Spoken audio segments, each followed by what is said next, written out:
If y'all would, let's go ahead and call a meeting to order. It's 9 o'clock. I want to thank all of you for being here this morning. Our devotion this morning is by District 4. Mr. Ross. All right, and we don't have a pastor in to do the devotion today, so I'll read a devotional out of our daily devotional that I have. One of the most obvious evidences of authentic conversion is a verbal confession of it. While some would suggest that a person's faith is personal and private and should be quietly kept within, the Bible knows nothing of that kind of salvation. A saving faith is a talking faith. While it is possible to talk a lot about Jesus and not be saved, it is unlikely one can be saved and not talk a lot about Jesus. Telling a new convert not to speak about what has happened in his or her life would be as silly as lecturing an erupting volcano on the virtues of being calm. When Annas, the high priest, commanded Peter and John not to speak at all, nor teach in the name of Jesus, those courageous disciples majestically replied, "We cannot but speak the things which we have seen and heard." Those transformed followers of Christ had been given a dose of can't help it. There raged in their souls a burning passion, and like Jeremiah, they could only say, "But his word was in my heart like a burning fire, shut up in my bones. I was weak of holding it back, and I could not." May that same fire burn within us. Would you pray with me? Dear Jesus, at the close of this day, I want to thank you for your sweet spirit, what it has caused for me to be mindful of your love and mercy, and that you have granted me the joy in confessing you before others. If I have unknowingly failed you in any way to do that, before I sleep tonight, please forgive me. I pray in your Son's name. Amen. Amen. If y'all would stand for the pledge. I pledge allegiance to the flag of the United States of America and to the republic for which it stands, one nation, under God, indivisible, with liberty and justice for all.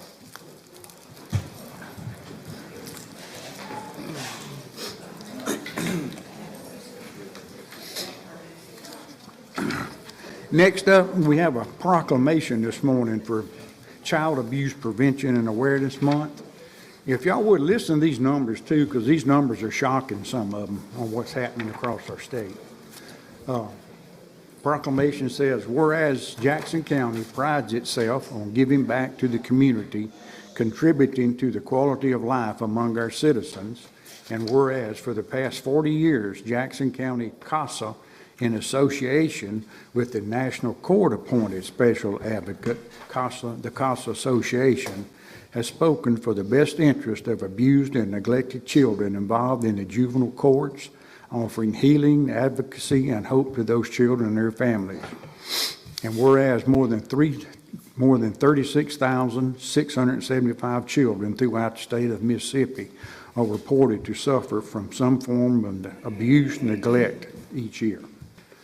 Whereas one of those, roughly 7,140, including 274 from Jackson County alone, were substantiated investigations, meaning at least one form of abuse, neglect, and/or exploitation was found. And whereas within our state, 72 children died according to the most recent federal numbers of abuse and neglect. Now, therefore, we, the Board of Supervisors for Jackson County, by virtue of the authority invested in me, do hereby proclaim April 2025 as Child Abuse Prevention and Awareness Month in this county, and doing so, urge all citizens to join in a national effort to raise awareness, provide lasting solutions to create a safer and more supportive environment for those children who have fallen victim to abuse and neglect. This effort will give those children in our community and around the country a chance for a more positive future where every child is safe, valued, and empowered.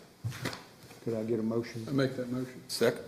I have a motion by Mr. Bossard, a second by Mr. Morris. All those in favor say aye. Aye. Opposed, no.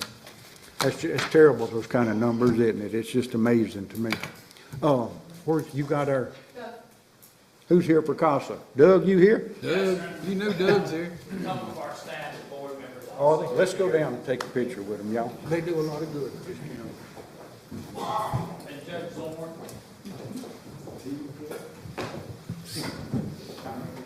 Morning, morning.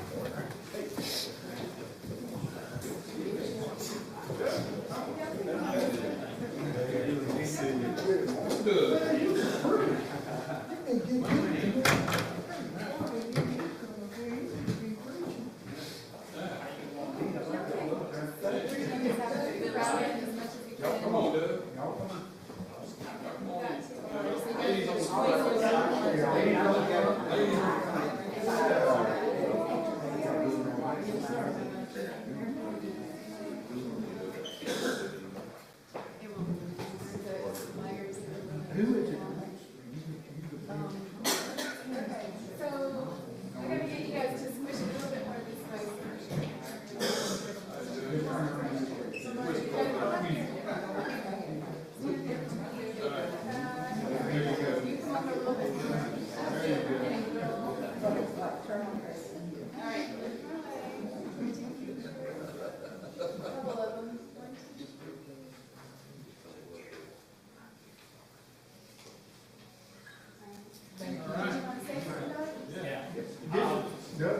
This group of folks does big deal for each other, and I would hate to have to see some of the things that y'all try to see. It's just heartbreaking, and we really appreciate what y'all do. On behalf of the board, as the board president, we have a couple of board members here, Molly and Monique and Renee, and then the staff and Judge Zorn.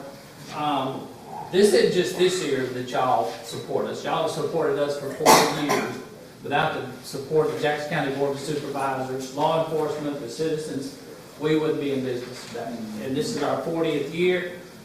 We couldn't do it without y'all. We appreciate everything that you've done for us in the past, not just this board, but as I said, all the other boards, our law enforcement partners. All the law enforcement agencies are putting blue ribbons on their cars this week. Sheriff's Department, the cities, and we appreciate that. But we also couldn't do it without our volunteers and the general public. And we appreciate everything that y'all have done for us. We continue to grow. As you know, we're looking to grow throughout the state as well. And hopefully that'll work out this year. But we're getting, CASA as a statewide is getting bigger and bigger, but we appreciate everything y'all do. Judge Warren? I just want to say thank you to the board for your support. Y'all very well fund our ability to work with abused children and neglected children. And it truly is a partnership between the government and agencies such as CASA and the court system and social workers. And it takes a village, and together we can do it one little step at a time. So thank you for letting us raise awareness, and we really appreciate you. Thank you. y'all. Thank y'all. Very good. Yeah. And Are you back away, partner? We certainly couldn't do it without you. Without you out of the way. You want to say something? Well, this is definitely one of my favorite agencies, and I've often said that because of CASA, the 911 operator is less busy because of this agency right here. We do appreciate you, United Way. Cool. Thank you.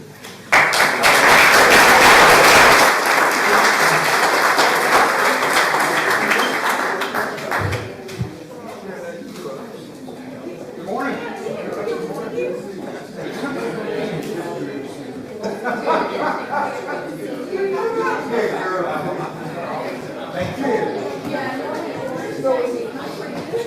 You know what she said? That goes on with too short and sweet children. I agree with her, Keith.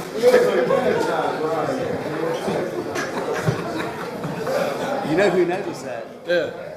Wrong seat. Judy's laughing at us. Well, I knew when I sat down, I'm like, okay, hold on. Old Miss Cup. Mrs. Lipscomb, yeah, she wasn't here. all right.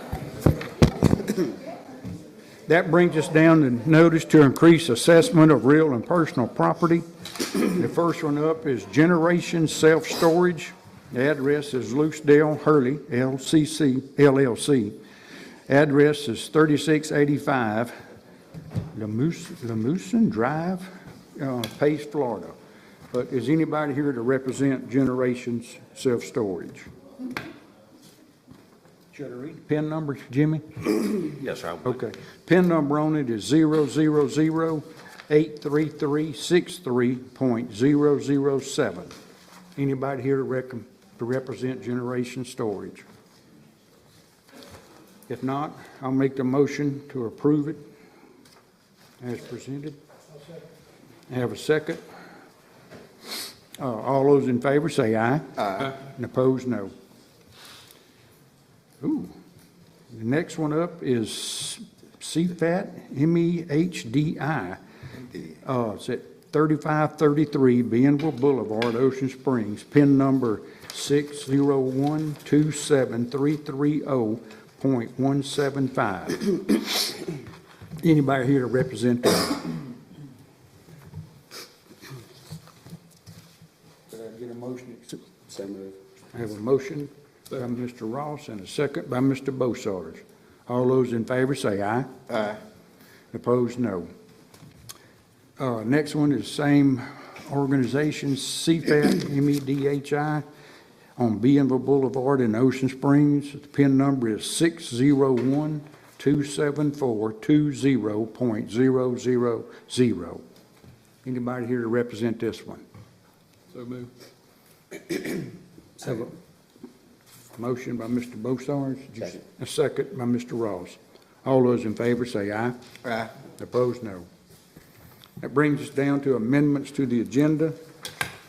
I don't have any.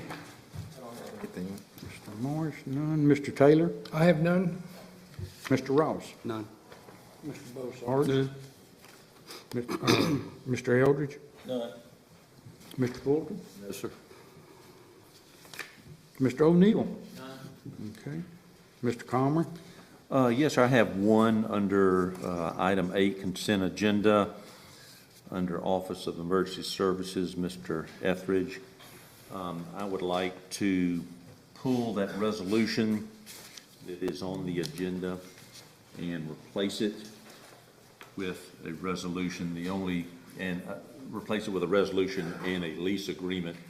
The only change is that we have replaced Three Rivers Volunteer Fire Department with Jackson County, Mississippi. Otherwise, everything is the same. We inadvertently had the wrong Name? name in there, and we have changed that. So if I can pull the resolution and the lease and replace it with a new resolution and lease. Okay, very good. Are there any others? DJ, do you have one? Yes, sir. Under Recreation, item A, resolution approving a service agreement with Turf Tank needs to be removed at this time. Okay. Thank you, DJ. Anyone else? Okay, if not, could I get an order to approve the amendments to the agenda? So moved. I have a motion by Mr. Morris, Second. second by Mr. Ross. All those in favor say aye. Aye. And opposed, no. That brings us down to general public comments. Anyone here for general public comments?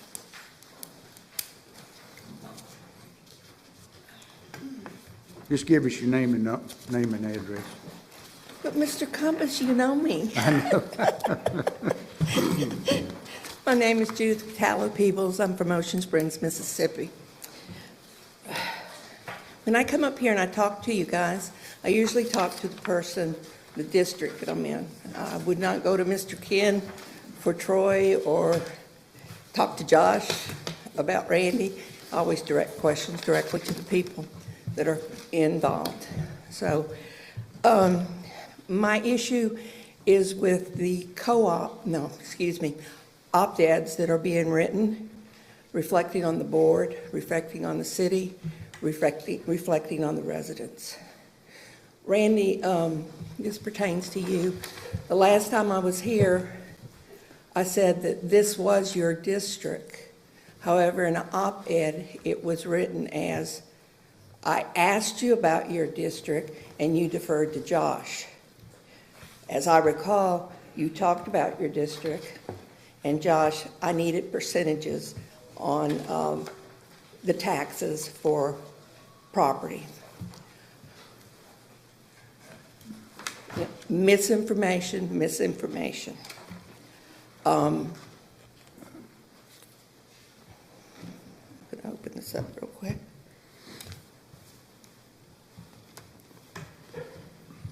There was an op-ed, an op-ed means opinionated editorial, which is one person's opinion.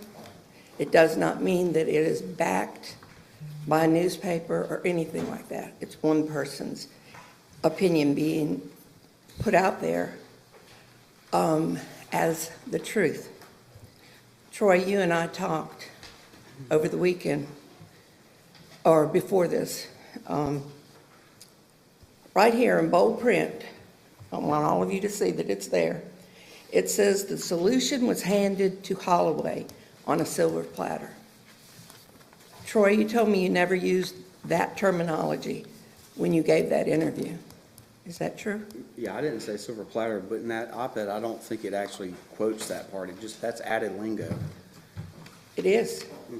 You were quoted as saying that, and there's the headline to it. Okay, I don't know exactly on that one, but I read the article to make sure, and it didn't have silver platter under quotes. It was added, an added adjective to what they wrote. But I mean, it may or may not be in there that way. Yeah. Right. It says it several times. This is misinformation. I didn't believe you said it when I read it. I've known you for 10 years now, and it's not like you to do something like that. And Randy, you have just been, so many things have been said. I guess I don't need to quote all of them. It's no reason. But these things are damaging to the county. Like someone could get the wrong opinion of you, not knowing that you never said this. Someone could think you don't even know where your district is. There's got to be something that can be done to stop this. I know that the general consensus says that if you're doing an opinionated editorial, that there are no legal remedies to it. However, researching this, if something is said that is false and that the person that they're saying didn't do what they're saying, there are legal remedies for it. I just think it's horrible that the board is brought up, the city is brought up, and they have to sit there and be quiet. I don't think it's right. And this is my opinion, okay? I'm going to use the opinion too. This is my opinion that something needs to be done to stop this. Randy, I'd like to ask if you could give an update on where the Hanshaw Bridge is at this point in time. Well, Judy, in the next round of department heads, Mr. O'Neill's going to do that. Okay, all right. And it's not that I don't know what's going on. I would rather him do it because he knows, he deals with them every day. I don't. Yeah. Right. Josh, I have one question for you that doesn't even mention the bridge. There was a debate on what happens to the money that is collected for car tax. How is it distributed? Who gets what portion of what? Does it all go to the roads and the infrastructure? Does it feed back into the cities? Yeah, I mean, it's collected based on your ad valorem millages, so it would be broke. I mean, if the city has an ad valorem millage in the county, it goes based on those millages. Okay. So if the city has an ad valorem millage, that percentage would go to the city, the county has an ad valorem, and that comes to the county. Okay. All right. Well, I don't have anything else to say this morning. Y'all have a blessed day. Thank you, Judy. Thank you. Anyone else for general public comments? Come on, George. Give us your name and address, George. George Cumbest, 185 needed address. What's the address? No, that's fine. On behalf of the board of MSA, I've got Andy and Amanda here. We'd like to thank y'all's support since the beginning back in 2010. Couldn't have done this without y'all. We think our best days are ahead and look forward to working with y'all in the future. We'd like to give y'all a little plaque and this posters from last year. This autograph by a lot of writers from Nashville. Last year we had visitors from Norway. We're getting international participants. They'll be coming back this year, so we'd like to give y'all this to show y'all what we're doing, and a little plaque to show y'all's appreciation. Very good. Thank you, George. Yeah, we appreciate it. We do. Y'all's support. It's a worthwhile venture. Y'all do a great job. You do. Yep. Yeah. We'll have to fight over who gets it, George. Festival, we got a bunch of them. Yeah. Thank you a lot. All right. Yeah. Anyone else for general public comment? Okay. That brings us down to consent agenda. Could I get a motion to approve the agenda as amended? I have a motion by Mr. Taylor. Second. Second by Mr. Morris. All those in favor say aye. Aye. Opposed, no. That took care of a lot of this agenda. Y'all don't know.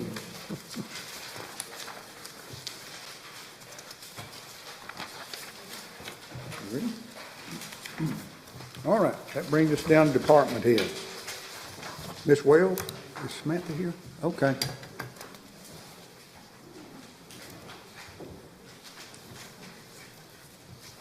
Thank you all again, George. Okay, good morning. The first item I have is the order approving the claims docket. I'll make that motion. Second. Second by Mr. Ross. All those in favor say aye. Aye. Opposed, no. Okay. Second item I have is the resolution authorizing the interfund loans for fiscal year September 30th, 2025. Motion to approve. I have a motion by Mr. Morris. Second. Second by Mr. Beausarge. All those in favor say aye. Aye. Opposed, no. Okay, and the last item I have is the resolution authorizing the operating transfers for fiscal year September 30th, 2025. So moved. I have a motion by Mr. Beausarge. Second by Mr. Morris. All those in favor say aye. Aye. Opposed, no. Thank Okay. you. Thank you, Ms. Wells. Planning, Mr. Ketchot. Good morning. The item I have before you are Planning Commission recommendations for March. I'll make that motion. Second. I heard Mr. Morris first. Go ahead. All those in favor say aye. Aye. And opposed, no. Thank you, Mr. Ketchot. Mr. O'Neill? Good morning. Joe, before you start, let me mention one thing to the supervisors. I know Joe's going to talk about the bridge. I had asked and talked to Joe about coming back before the board to state with some specificity what the county is agreeing to. I know the last meeting we had, the board passed a motion, and I turned it into an order that the county was going to help with the bridge. I just wanted something a little bit more specific as to what the county was going to do, so there would be no misunderstanding or dispute about what the county was going to do versus what the city was going to do. So I asked, in part, I guess, what Joe's going to say. This is what the county's going to do. I will turn that into an order if the board so approves those items, and then we'll have specifics about what the county is going to do to help with Henshaw Road Bridge. I'll give y'all a brief overview of the project. We have an agreement with the city that we're going to repair the bridge. The city is going to assist in getting the utilities relocated. We have 3 utilities out there. We have a force main with the Regional Wastewater Authority. We had a water line that the city had responsibility for, and we have a gas line out there. The city has taken care of their water line. That's out of the way now. We met on March 25th with the Regional Wastewater Authority and the city engineer to discuss the force main, and I think Regional has a plan to relocate it. Once that's done, that'll be the next step out of the way. The only one that we are not sure of is the gas line. They have told the city that they bored a new line. I'm not sure that's the case, but Sarah with the city is working on that. Once that's out of the way in the force main, I will move the bridge crew in. We will remove the spans and the caps. We will drive new piling, and we will put the spans and caps back on in the same location, same footprint that it is today. But you're going to drive wood pilings, Yes. correct? Because that's what you're Wooden piling. replacing. Right. That's what's under it now, and Yeah. we're going to drive wooden piling back. And that's what our caps will fit. They'll fit those That's wood correct. pallets. Yes, sir. And Or once those that is done, then we can call the state and have them come down and reevaluate the bridge and put a new weight limit on it at that point. So that's okay. where we're at. Regional said it might take them a couple of weeks to figure out exactly how they're gonna tie in that force main. And like I say, the gas line's only unknown at this time, and the city's working on that. Very good. A lot of steps have to happen, Yes, don't it? Yes, sir. Yep. Anything else I can answer? Jimmy, is that enough? Right, so, okay, just so we're clear that the county's agreeing to remove the spans, remove the caps, drive new pilings, replace the caps, replace the spans, in any incidental matters that you may That is correct. help with Yeah. regard to Ocean Springs. I can just get a motion to that effect, I'll turn it into order. and we'll I'll be make good that to go. motion. I'll second. Any, Had a motion by Mr. Bossarge, a second by Mr. Taylor. All those in favor say aye. Opposed, no. I have a question. Do you have a timeline on that? once the utilities are moved and I move in, I think 6 weeks I can be in and out, once Do we you, get all the utilities out. what about the city of Ocean Springs? Do you have a guesstimate from them? The gas line, I think, is gonna be the hang-up. I think we've got a plan for the force main. I think the gas line, if it's been rebored, then that's good. If it hadn't, then we're gonna have to figure that out, and that may take a little while with the gas company. Okay. But Sarah is working on that. Is that CenterPoint Energy? Do what? CenterPoint, is that the, I think that's what it is, yes, sir. heard they recently been acquired by Delta, Okay. so.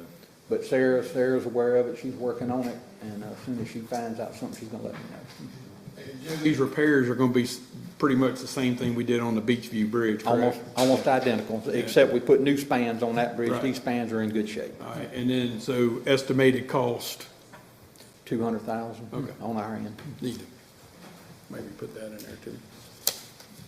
All right. Anything else? Thank you. Thank y'all. Thank you, Joe. Appreciate it. Thank you, Joe. Next up, we have a public hearing, but it's at 9:50. We'll have to wait until 9:50 to have that. It brings us down to presentations. The first one is Graveline Bay Land Acquisition Presentation by DMR. You can come on forward. Stephanie, if you would let the record show I recuse myself. I'm gonna step out. Is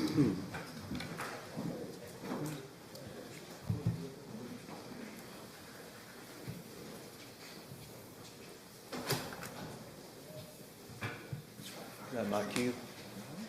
All right.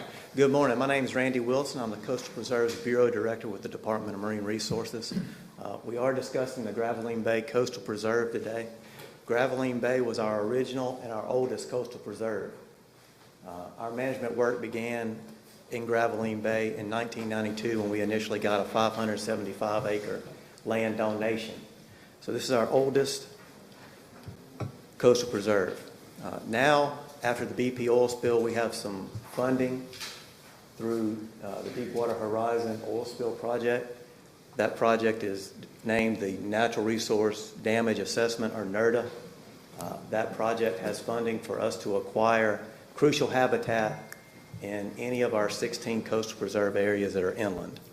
Graveline Bay was identified by the DEQ and the DOI as crucial habitat for this acquisition process, and we began this process looking at the property several years ago. As you can see in the photograph there, that picture is looking northward across Graveline Bay toward the acquisition area we're talking about. There are 4 parcels within that acquisition area, and if we were to be given consent by the board to acquire those properties, we would be doing habitat management, including chemical application of herbicide, mechanical clearing of some of the understory and brush that is in there, and also treatment of some of the roadways that were damaged, both during hurricanes and other storms, to provide public access. Another part of that is upland habitat to restore the pine ecosystem that you see to the right in the photograph there back to a wiregrass ecosystem. So the question has become, during our team's conversations with different state agencies, and including quite recently with Mr. Fulton, is why would the state be concerned with acquiring the uplands? There are 4 parcels that we are looking to acquire. The lower parcel there is completely marsh. The kind of the mid or central parcel there is mostly coastal flatwoods with marsh, and then the darker green areas are those parcels that contain the uplands. With a letter dated, I believe, last year, the 2024 letter from the Board of Supervisors, those upland areas were considered prime residential development areas that could potentially be used in the future for increased housing for residents in Jackson County. Those areas right now are vacant and forest lands. The picture to the upper left is actually a great blue heron nesting colony that is actually out there in very close proximity to the forested areas we're talking about. The great blue heron is actually a very good indicator of ecosystem health, and particularly the marsh environment. The great blue heron, as you know, is about 3.5 to 4 foot tall wading bird. It eats everything from small fish and minnows to crustaceans, fiddler crabs. It'll eat frogs, it'll eat snakes. So if you have that quantity of a great blue heron nesting colony within the preserve area, that's a great indicator of the health of the ecosystem. The picture on the lower left is actually looking across one of those forested and marsh ecotones, so you can see the area we're talking about. So really what we've decided is we've got two potential acquisition options. The first option is what the board has almost agreed to. The lower marsh parcel there is been identified as the board is no objection to that parcel. The other northern parcel there is actually a split of one of the upland parcels along an easement that goes to some private residences that are not currently in the acquisition parcels. The lighter green areas you see in the photograph are coastal flatwoods.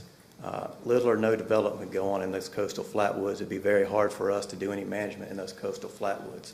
A coastal flatwood is a lower area of forest. It's indicative of water oaks, some bald cypress, and some black tie and black gum. Very poorly drained soils in those lighter green areas. Should we acquire those two parcels as laid out, that would give us about 180 acres of habitat, roughly 50% of the available total, and we would be protecting 1.25 miles of edge habitat. That edge habitat is where the marsh meets the forest. That is critical habitat for the wildlife species that use this area. It provides them both feeding and nesting habitat as well as shelter and protection. That ecotone, or that strip between the marsh and the forest, is where most of your animals are going to go. That's where they're going to use their travel corridors. That's going to improve their feeding. If they're an upland animal, they're going to come down to the water to drink naturally. If they're using the wetter habitats, they're going to go into the forest for protection from predators as well as nesting habitat. So should we acquire that, it would be a great improvement to the Gravelines Bay Coastal Preserve.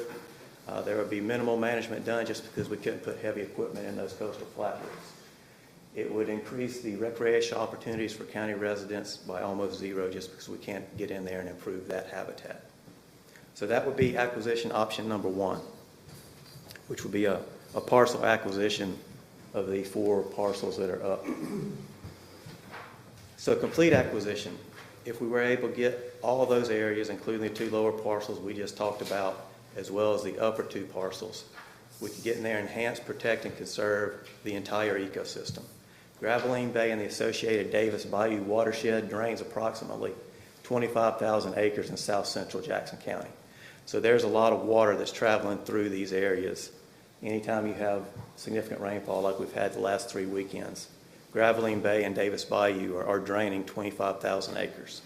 So there's a lot of water quality issues, a lot of watershed that is being used here. If you're going to try to manage a watershed, naturally you have to have the water body itself, the marsh, and those upland areas. And typically an upland area is considered anything above the mean high water mark. So that would be the areas we're talking about. If you're doing habitat restoration for wildlife, again, you want to have all 3 of those areas. You want to have water, you want to have marsh, you want to have an ecosystem that's conducive to them living in that area and thriving. So in the previous slide, if we acquired only a portion of these 4 parcels. We were protecting 1.25 areas of crucial edge habitat. If we were allowed to acquire the entire parcels, we'd be protecting 4 miles of that crucial edge habitat. By the time you go in and out of those fingers, you see the light green kind of fingers that extend into those uplands. So that'd be quite a lot, or quite an increase of edge habitat. Management and recreational opportunities would also increase.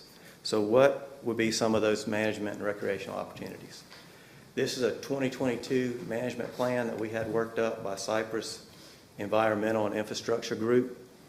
This was for particularly Graveline Bay, but this is when we only had access to the marsh from West Ocean Park Estates to the south of Graveline Bay.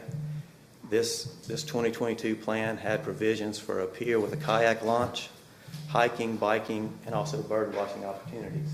You can't really see it from the renderings there, but we would have some boardwalks, some short expanses going over across those drainage fingers, and hiking trails throughout the entirety of the uplands.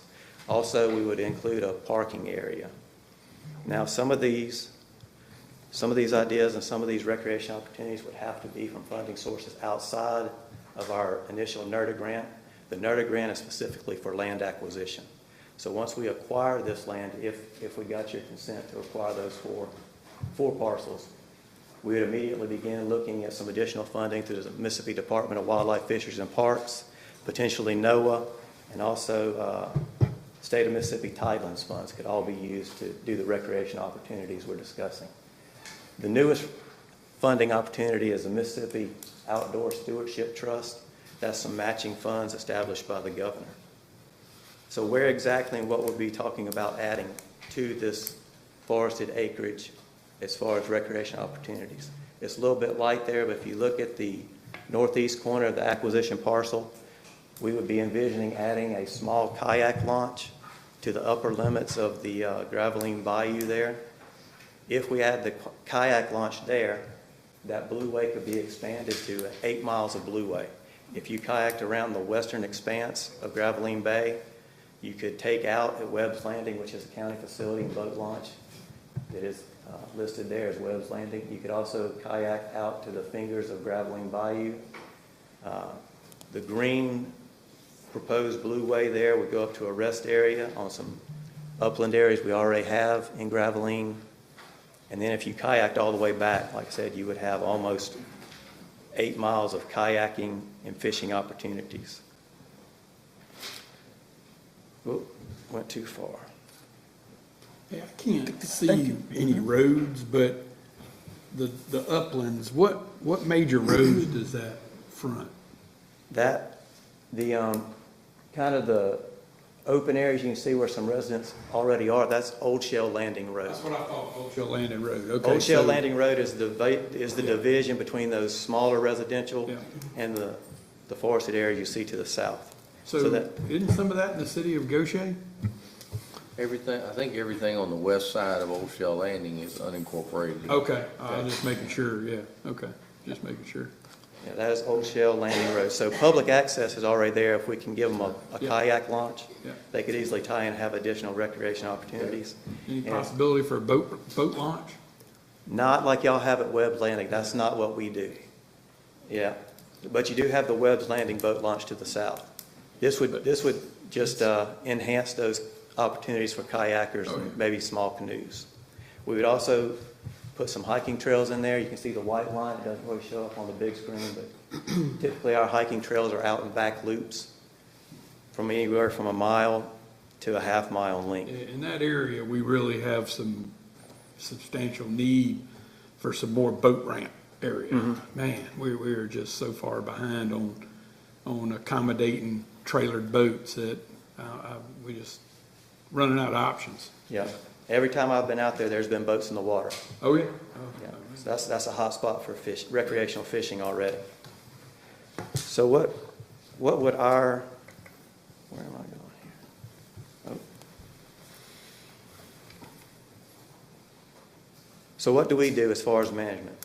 It's not a boat launch, to get to your question, Mr. Bosarge. Typically what we do is a smaller kayak launch, typically a a plastic kind of kayak launch where you could launch your kayak, take in your kayak, that sort of thing. We already have 12 nature trails on our coastal preserves along the coast. We do have overlooks, which allows for bird watching opportunities, or if you just want to go out there and do some photography work. Kiosks are at each of our hiking trails. It gives the public some information about the ecosystem, the native ecosystem to the Gulf Coast, as well it gives a map of the trail system. In this particular case, should we acquire the property, we would give a Blue Ways map as well as a hiking map. So that kind of completes what we would like to do out there from a recreation, habitat, and watershed management standpoint. Is all of that west of Old Shell Landing Road? It is south of Old Shell Landing Road. South or west, yeah. Yeah. Well, to me, it would be either east or west. Kind of the part yes, it is south, and then as Old Shell Landing Road runs down to Graveling Bay, it would be west. You would be correct. Okay. How much of that land is privately owned? The acquisition parcels we're discussing? Yes, that you're proposing. Yeah, the highlighted parcels you see there are 100% privately owned at this time. By individual investors or what? By an individual.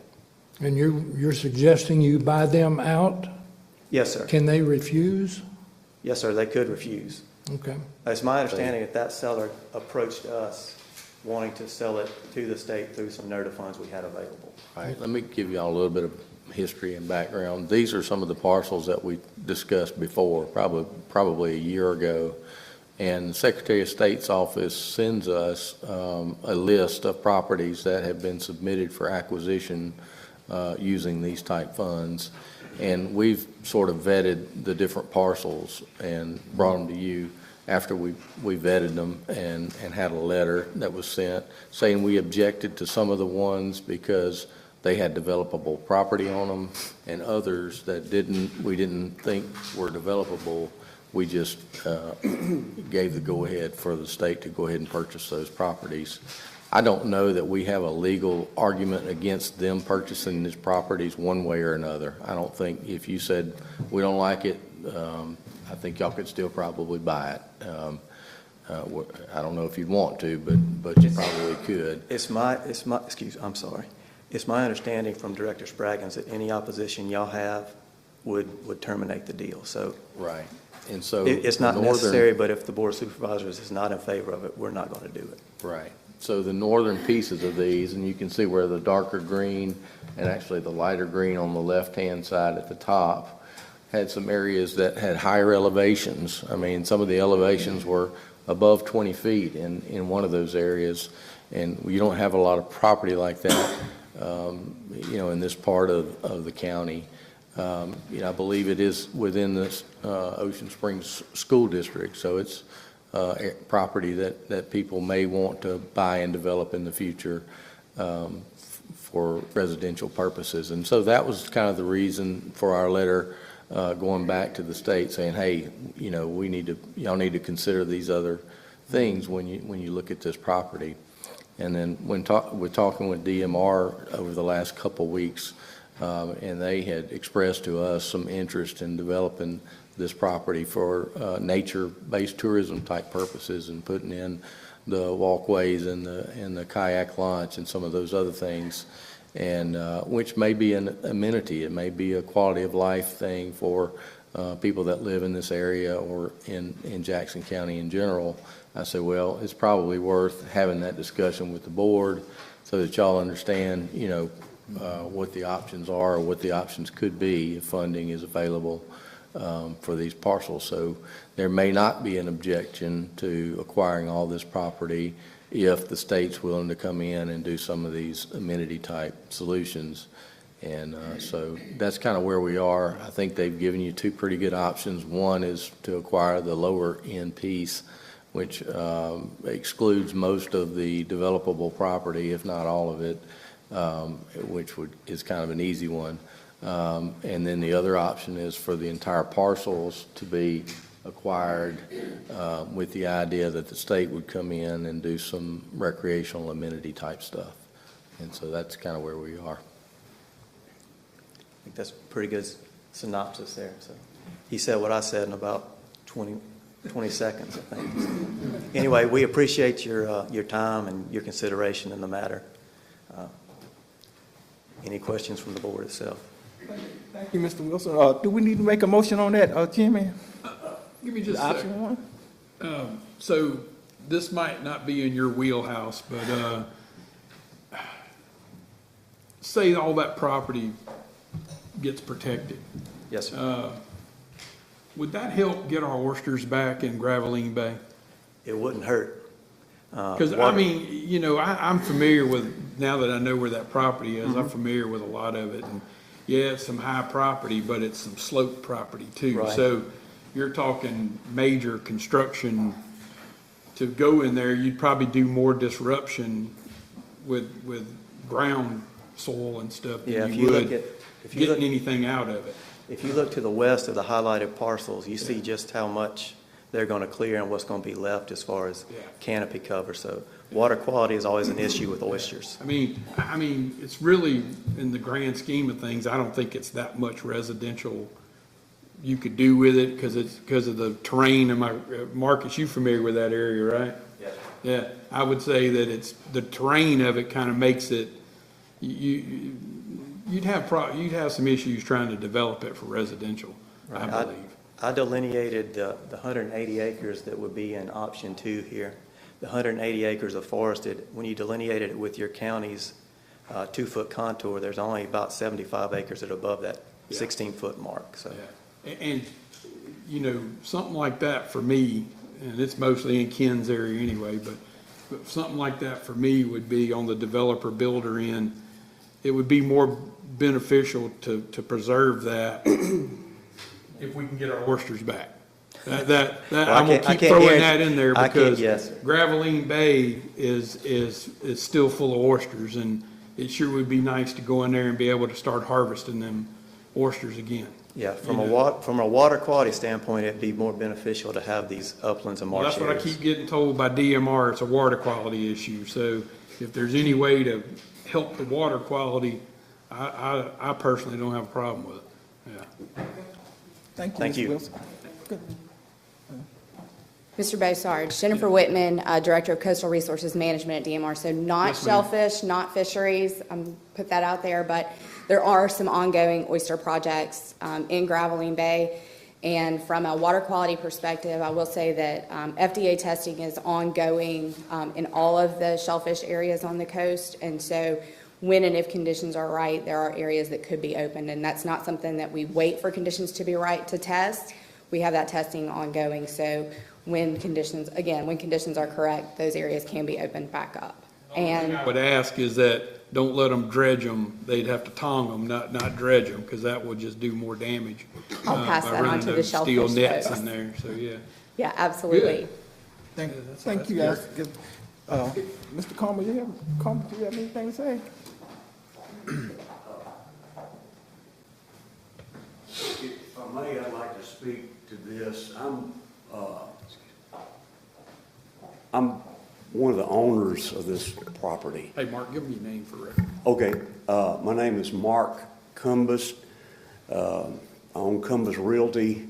My address is 17732 Highway 63, Moss Point, Mississippi, 39562. Speaking for myself and some of the others, we don't want to have a limit to be limited to not be able to sell the entirety to MDEQ or to anybody. When I first heard about this, I thought somebody was kidding me about, if you've got developable property, you pretty much won't have to develop it. Well, I mean, I'm a developer, but sometimes there's a need, what's the old saying? If your hammer, everything looks like a nail. Well, sometimes, I really feel like, I really wish y'all would not put any imposition on our ability to sell this property anybody, whether it be a developer, whether it be MDEQ, whether it be an individual. I just really think that's kind of dangerous. Like I said before, I'm not sure this board can deny the sale of the property, whether it's to DMR or any other individual developer. So that's not really anything this board can decide. But there is a lot, and this is why we're cautious about properties that appear to have some development potential, is because we have so many set-asides now in Jackson County, probably more than any other county in the state because of the DeSoto National Forest, the Sandhill Crane Refuge, which has taken huge acreage amounts away from developable property along the interstate and Highway 90 and other places, and the Grand Bay Near and other set-asides that we have. You know, Jackson County is over 50% wetlands, and so it's just a challenge for us to have developable property. And then when we do have developable property, it's hard for this board to decide, yeah, let's just let that go as conservation area, because we've had so much conservation area taken away from developable property in Jackson County. And I think this solution that y'all have brought is a good one. I don't want to say I'm not against it, for sure. I think I like the benefits that it brings. But this board will have to decide what to do about that. If you decide today, okay, what's the effect of your decision today? I think it sounds like to me that what will stop in technical terms, it sounds like we really couldn't say y'all can't do it. Right. But because the DMR is reasonable and they work with community governments, that if we voted no, then they wouldn't do it, just out of respect for the county. But if we didn't do anything, it sounds like the transaction could possibly go through. Or if we said we're good with option one and didn't say we're not opposed to option two, you're still open too. That's the way it sounds to me. Yeah. We just don't want any restrictions placed on us as property owners for whatever reason to not sell our property. Let me make a suggestion. We're at the point we have to have a public hearing. There's a lot of questions here. I would suggest we defer, have a special meeting to, in depth, have a good discussion of this, and then make a decision then. We have a public hearing scheduled. Right now. And to me, the first option that was shown was 100% something that I thought made sense. So the only discussion would be for me is, does the other part make sense too? And it's not my district, but it is developable land, and I agree with Brian. If you drive down I-10 and see undeveloped land in Jackson County, it's very likely refuge land. Yeah. With all due respect, I think that would be a bad idea. What? To have a public forum to discuss it. I mean, I think that would be a bad idea. I think we can work out something with these people. But I mean, if you haven't. Could we make a motion to go with option one and table the rest of it for a later date? Well, I would. But let me say this, though. Any discussion of more than two of these board members is going to have to be in a public forum. Because of the Open Meetings Act, we can't discuss it behind Do we know doors. what is the tax bill on that property now? I mean, probably not very much. Very little, yeah, and Well, and I will say, from the state's perspective, we are happy to have ongoing discussions with the board if that's what you would like to do. I will point out that the funding is coming through Department of Environmental Quality. The deed will be held by the Secretary of State's office to the benefit of the DMR. So you've got 3 state agencies they're actually all represented here today. Ray Carter with the Secretary of State's office did show up, or not did show up, but did join us today. And Andy Thomas with the Department of Environmental Quality is here. So we're happy to continue discussions if the board has more questions about how we would envision moving forward with the property. Now, Mr. Cumbest has, his own personal feelings on that, but if an additional discussion could help us move towards potentially having an acquisition of the whole property, we would entertain that. Thank you for that. I think we need to table this. Okay, I'm gonna make a motion to table. Hey, Mr. Ray, hey. Sure. Since my name was brought up and our agency was brought up, if you don't mind, I'm Ray Carter. I'm the Assistant Secretary of State for the Gulf Coast, and I work for Secretary Michael Watson. 2 points. One, the deed's not in the Secretary of State's name. It's in the name of the state. And I know that may seem to be a fine line, but it's a very important line to us. Okay, the Secretary of State is the land commissioner. He has approval of a lot of things and a signature on a lot of things, but the deed is in the name of the state for the benefit of DMR to be a part of the coastal preserves. And we have a very good working relationship with the coastal preserves. I don't want anything I say here to be taken as contravening anything that they have said. That's their sandbox, and I try not to play in. The second thing is we're the agency that sort of started this discussion to some extent with our letter. And our letter simply was based on the fact that if it's developable property, we thought the board needed to weigh in, because not only does it affect what is available, but and I don't know who it was, but one of the supervisors asked the question about the tax base. And of course, once it goes to state property, it's no longer taxable. I don't know what that does to you. That's a decision y'all get to make, and gratefully, that's a decision y'all get to make, and it's not on my shoulders. So, but if I can answer any questions, I'll be happy to. But again, we have a great working relationship, and I'm going to leave what they say to them because they're the experts there. So, thank you. Y'all want to table it? You got a motion? May I say one more thing before you make that motion? May I? Go ahead. We've got, over a year ago, I started dealing with these people. Where we are contractually, it's at the point of them appraising a property, a yellow book appraisal. And we're to that point. Now, this is for all of it, for the whole thing. By the way, it's 365 acres. That's the next thing, is ordering the appraisal. They do the appraisal, they present the appraisal to me. We look at it, the sellers look at it, and if it's acceptable, we close. It takes such a long time to go from, it's not like dealing with individuals. I'd like for y'all to just kill it today.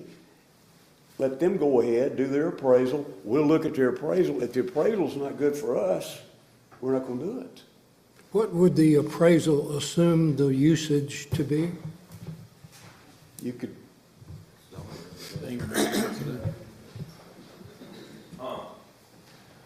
My name's Andy Thomas. I'm a senior attorney with MBQ, primarily work with Office of Restoration, handle the land acquisition projects. So we do a Yellow Book appraisal for all properties that we acquire with these restoration dollars, do a Yellow Book review on that appraisal. Usually the appraisal is the highest and best use of the property. So it would be the different habitat types would be appraised on their highest and best use, and then there's a number, an average drawn out for that. So it would not be assessed at, not assessed, appraised at, it would not be appraised at residential. Some of it likely would be areas that could be developed. Why? If it's going to be sold and go to the state, why would it be currently appraised as residential? Because it's highest and best use. It's the highest and best use of the property. So if there's some land that could be residential, it'd be appraised at that. The marsh would be appraised at marsh values. So usually the appraisals have several different values for different habitat types in that. And then Would the state develop it as residential then? No. Well, then why is that the best use? Well, the appraisal's got to be fair to the owner of the property. Even though we're buying it and putting it into conservation, which is the purpose of the funding, it's what we have to use the funding for. Some people could say that would be very generous to the owners of the property. Well, it's a voluntary transaction, so if we just told the owners, we're just gonna give you the lowest amount, that we're gonna use the property for, then I don't know that we would have any owners that would be willing to sell to us. Well, that's very interesting. Let's time to move on with this. Yeah, We got to move But I'm on. happy to answer more 10 minutes questions if behind. you have more later. We already got a table, to table this discussion. Table it for now, because this is first I've heard of it, so I'd really like to. I'll second. Yeah, I'd really like to research it a little more. Mr. Taylor? Yeah. May I say Can I just get a one more motion? thing? So it's in discussion now, right? Right, we just There's tabled a it, yeah. motion made and please keep this in mind. The longer we put it off, it's just, we would like for them to go ahead and send their appraiser out there. Let's look at it. If we have to wait, if we have to table it and wait for another public meeting, or that's just postponing the inevitable. No, I think we could have a decision by the next meeting. Mark, I think one of the issues is we got a 9:50 hearing. Yeah. Right. Hearing followed by executive session Well, I matter. So mean- it's a time crunch right now for these I gentlemen. mean, But at the same could I time. just ask y'all to vote no? I mean, could you do that? And we'll be out of here. We have a motion on the floor. There's a motion on the floor, it's been seconded, we're in discussion. The motion is to table it. Call for a vote. I call for a vote. What would a vote no vote? Vote no on the motion, and no on the whole deal, we'll be out of here. I call for a vote. Nay or yea? Aye. Motion passed. Table it. Mark, let us look at it, and we'll set it up for the next meeting. But none of us knew about this. So when you're dealing with residential good property, we gotta do our due diligence. Nobody's given us a chance to do that. I understand your concern, but Just for the record, I've got hundreds and hundreds and hundreds more of acres. yeah, I know that. We know that. It's not like there's a scarcity of that land. I know. Thank you, Mr. Commerce. We got to move on. Should we coordinate with Mr. Fulton about the agenda? Yes. Okay, thank you. Like option A, I could vote on that, yes, today. We have a 9:50 hearing. President is back, okay. Okay, thank you. Thank you, Mr. Morris. We have another presentation, or we can back up to the 9:50. We gotta do the public hearing. Yeah, They're here. okay. All right, next up will be this public hearing concerning the expansion of certain areas by the Gulf Park Estates, St. Andrews Fire Protection District of Jackson County. Is there someone here, Randy, to? Yeah, Wayne was here. There's a whole lot of them. Wayne? Yeah. Chief Emil's here. Would you like to put this back up? Yeah, please.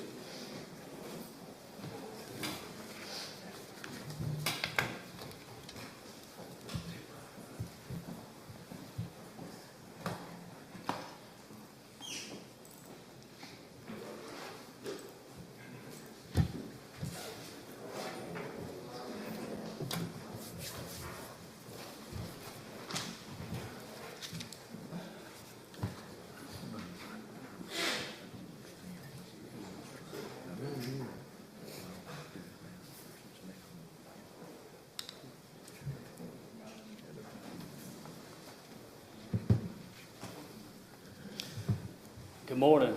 I'm Wayne Mill, Chief of Gulf Park State San Andreas Fire Protection District and Chief of Gulf Park State's Volunteer Fire Department. I started off as a volunteer firefighter in 2002, and I became a firefighter not long after that. Firefighting is in my blood. I always wanted to be a firefighter, third generation. My grandfather was a firefighter also, dad, his brother. It was always something I've been interested in and wanted to build and try to recruit and get people to follow the same direction I'll follow. We're here today to formally request the expansion of our fire district, which we're the yellow part right now on that map. And what's left from the city of Ocean Springs annexation is the lower orange. And most of the top part that says Central 57 at the very top, most of it's crane land. So there's not really a big tax base there. And the rest, like Ocean Beach down there on the right, is what was left. We have 3 fire stations, all south of Old Spanish Trail. It's kind of hard to see, but there's a little F on the line between yellow and orange. That's our St. Andrews station. The one in the middle is our East Simmons Bayou station. The one at the top is the new Beachview station that's by the dollar store up there that we just had built. Now the Fountain Blue station that they're manning is on 57. It's actually in the city of Ocean Springs limits now since the annexation took place.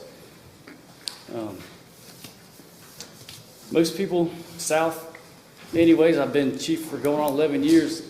Most people in Ocean Beach Estates think we're their fire department anyways because we have the St. Andrews station right there in the park, and people bring their kids to the park. So they just always assume, hey, that's our fire department. When I was going around talking to citizens, that's kind of what I got. I kind of asked them, where's your fire department? And most of them said, by the park, it's right there. Because, it is literally prime time spot. Let me clear some up, gentlemen, so there's no confusion. Orange areas are currently served by the county fire department. The only 2 areas that we're talking about that Gulf Park is going to take over is the 2 orange areas at the bottom of the map. The orange area at the upper right, that still remains ours. It's just the 2 bottom areas. Okay. Thank you. So now, they did have a station south that was on Beach Street in Ocean Beach Estates, but the volunteers owned it and they did some kind of sale of it a few years ago. So now their nearest fire station for anything, equipment or personnel, is in Van Cleve on Ballpark Road, which is approximately 10 miles away.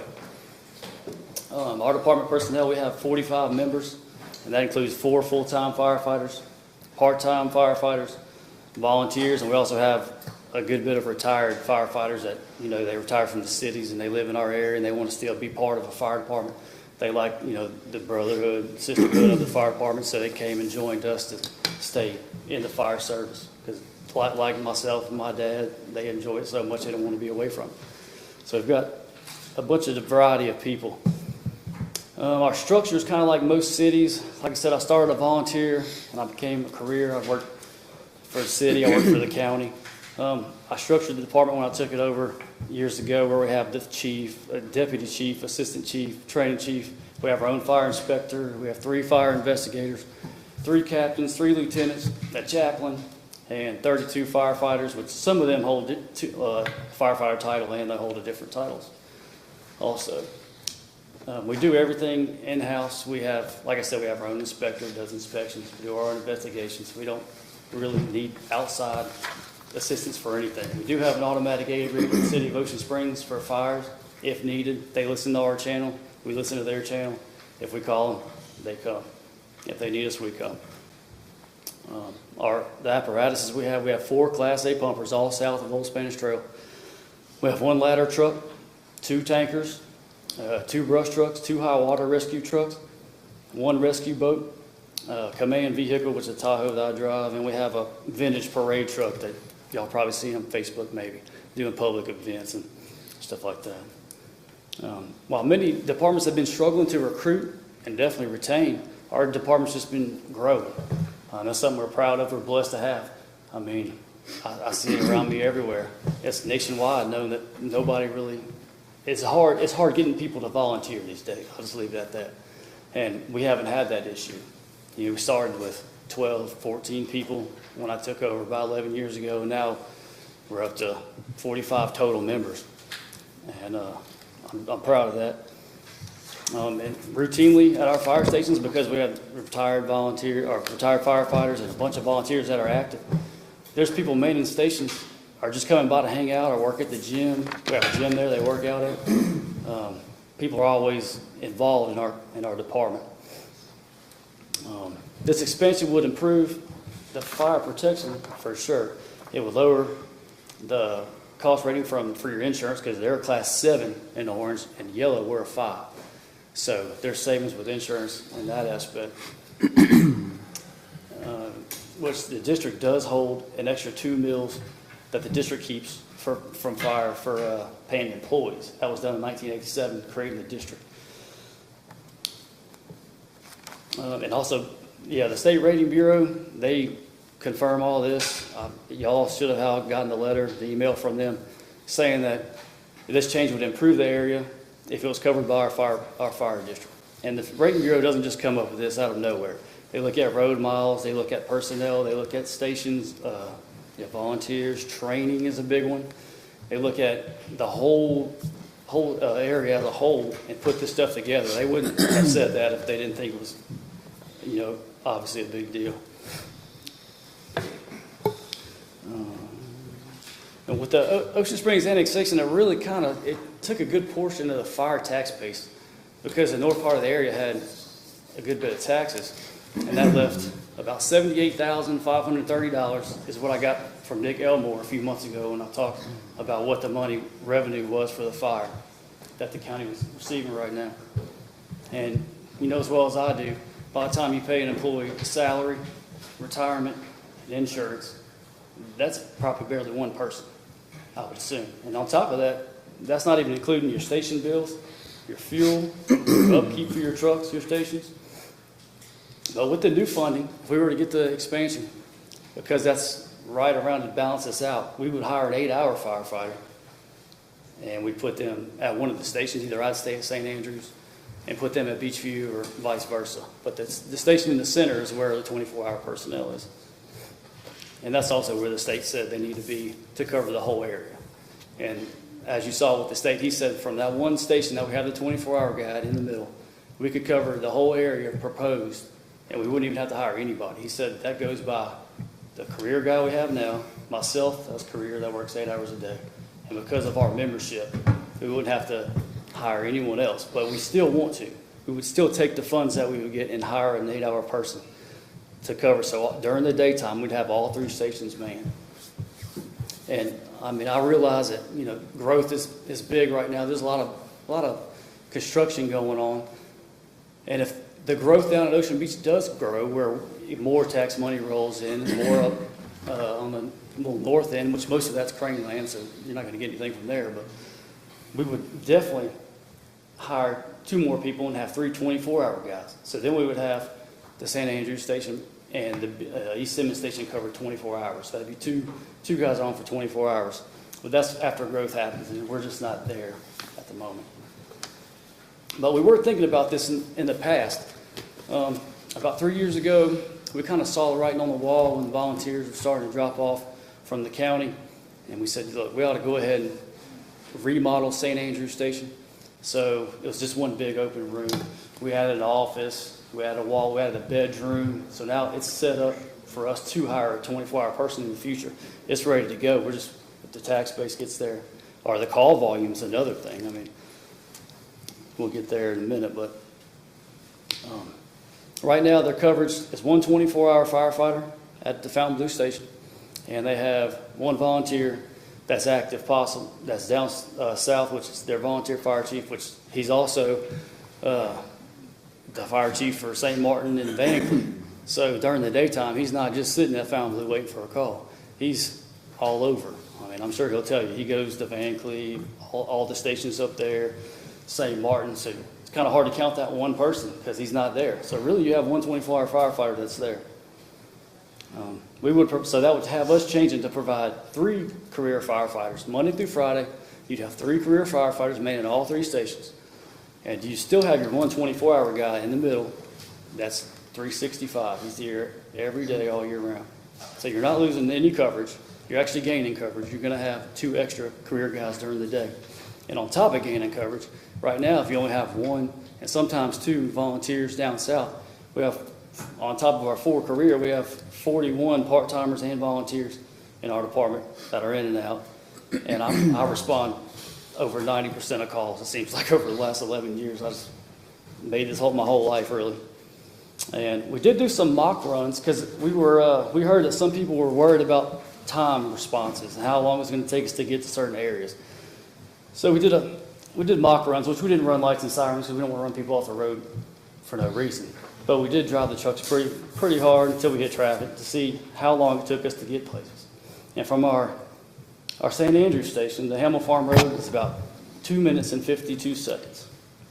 Old Shell Landing from St. Andrews to Old Shell Landing is about 3 minutes and 55 seconds. And to get to Mary Mahoney from St. Andrews was about 1 minute and 29 seconds. I mean, we're talking about all this everything's under 5 minutes. And the Rating Bureau approves this when they go through and check the road miles and they look at everything. They're not going to put people in jeopardy of losing their response from their fire department. Even the 24-hour station on East Simmons to Hamill Farm is 3 minutes and 42 seconds. From East Simmons to Old Shell, that was the longest one. It's about 6 minutes. But Mary Mahoney from East Simmons was 4 minutes and 42 seconds. So our response times are well within range from where we're responding from now. And the citizens really wouldn't know it, but we actually cover this area regularly when they leave and go out of the district. Over the last few years, we've covered their district while they were north in Van Cleve or in St. Martin 62 times. And we also keep a record of it, obviously. It's put in our state system. And actually, one of the times, for the people who live in Graveline Point, they were out of the area at a call, and there was a house fire on Old Oak View in Graveline Point. And we responded, and we were there first. Our engine was there first, and that came from East Simmons. The fire was extinguished, overhauled. We had 2 engines. A ladder truck was there, but we turned around. We had 11 personnel that answered up, and actually that engine that put that fire out in Graveline Bayou is the engine I have now at St. Andrews Station. So that there tells you, we can provide coverage all the way to Graveline Point with no issues. We've already done it. We did it for a house fire. If anybody has any concern, they can go by the residence and see the structure. It was not bad at all. Another incident was that we covered their area. Recently, there was an accident on Greyhound Way, and their engine was north at an incident in Van Cleve or St. Martin, 1 and 2, and we responded. That means their rescue tools were not in the area. If we wouldn't have responded, they wouldn't have had rescue tools, but they only needed us to provide them light support there for scene safety. But that was another incident when the engine was already gone and we were covering. And I did put together some statistics just to go over. So in 2024, we had 269 incidents that we ran with the fire department. The Fountain Blue Station ran 39 for 24. 6 of those incidents out of the 39 are now in Ocean Springs fire jurisdiction in the city limits. 6 of those 39 we responded to, and 3 of those occurred in our area, which sometimes dispatch, if it's on the line, Fountain Blue Road or South Street, Main Street, they're not really sure what side of the road it is. So sometimes they call out the wrong people. So we'll both end up going, and then we'll find out whose area it is when we get there. And so far this year, when I requested this, there was only 4 calls total in their area in the orange for this year. But they had one yesterday, so that's just putting that file. And this kind of really supports the Rating Bureau's letter and where their stance is, because, if they've only ran 4 or 5 calls in the whole year, and our station's in a prime location, it makes sense to us all, honestly. I do have a few response examples to compare also. So last January, we had a woods fire at the exact same time. It was pretty wild. There's one in St. Andrews that we were at, and then right after they had one in Ocean Beach Estates. At our woods fire, we had 1 engine, 1 brush truck, and 10 personnel that answered up for that call. And they were there on their brush fire, 1 engine and the 1 volunteer brush truck with the volunteer chief. And I could have easily broke off half of my guys and sent them to go operate that fire. If that would have been our area right now, I could have easily sent 3 or 4 to that fire, had a few at ours, and I still could have had this station covered. with 10 people. This February, we were dispatched to a fire on our border, and the same thing, dispatched didn't know which area it was. We went first, we had 2 engines and 8 people.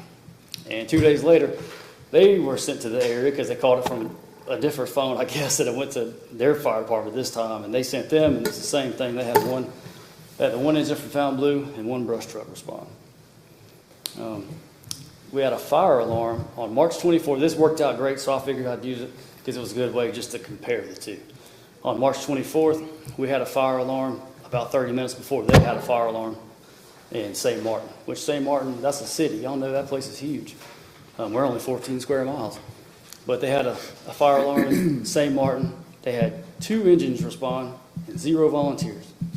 And about 20, 30 minutes prior to that, we had a fire alarm, and we had 3 engines, 1 tanker, and 10 personnel answer up. It's just a huge difference. The very next day, they had an apartment fire alarm in St. Martin. They had 1 engine and 1 ladder. All these are county staff, no volunteers. Right after that, we had a fire alarm, and we had 2 engines and 7 personnel respond. Just a little another thing I put together was our recent structure fires, just to show you all. This is on state internet system for the reporting. On April 10th last year, we had a structure fire. We had 3 engines, 1 ladder truck, and 11 personnel. On December 4th last year, we had a structure fire, 2 engines, 1 tanker, 14 personnel. Out of the 14 people on scene, 9 of them were career firefighters from other agencies that are also our part-timers or volunteers that live in the area. On January 7th this year, we had a structure fire. We had 3 engines, a ladder truck, a tanker, and 7 personnel. And on this call, we did use our automatic aid with Ocean Springs. We requested them to come for overhaul because it was freezing that night, and everybody was wet and cold. And I guess nobody wanted to get out because it was so cold. On March 29th this year, we had a camper fire, which was last Saturday. We had 2 engines, 1 tanker, and 10 people. And I still had 1 station being manned. On April 6th, we had a structure fire, which was yesterday. We had 3 engines, 1 tanker, and 16 people. And we had 2 stations manned while we were down on East Bell Fountain. Luckily, the wind was blowing, and luckily the homeowner she's feisty, and she grabbed her hose, and she went up there. She said she went up the stairs, put the fire out, mostly herself. And I told her I was bringing her an application today to apply.